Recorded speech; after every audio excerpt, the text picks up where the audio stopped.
If you've ever wondered how much cheaper it is to buy a whole chicken instead of pre-cut parts, today I will walk you through a step-by-step guide to making the most of a whole chicken, and then at the end we will compare the cost to what you can buy in the store. There's a lot to cover here, so let's just start with how to cut the chicken apart. Now, my method is not technically correct, but I think it's more beginner-friendly than other cutting methods.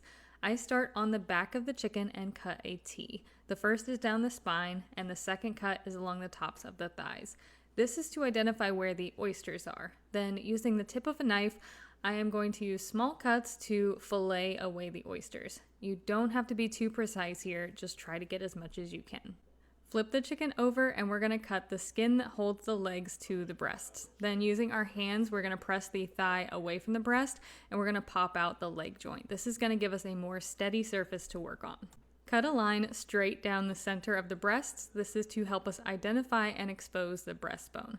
Then making long, smooth cuts, you're going to cut as close to the breastbone as possible to release the breast meat. I like to start from the thinner end of the breast and work my way up to the shoulder joint.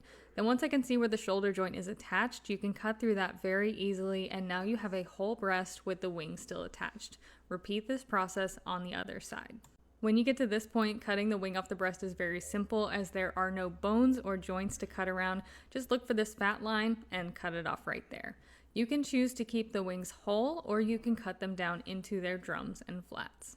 The breast has the tenderloin attached, so here's the top of the breast. Just flip it over and you will see a small flap. This is the tenderloin and it is very easy to remove. Now moving on to the legs, we've already exposed the joint and cut away the oysters, so now we're just going to finish cutting it away from the carcass.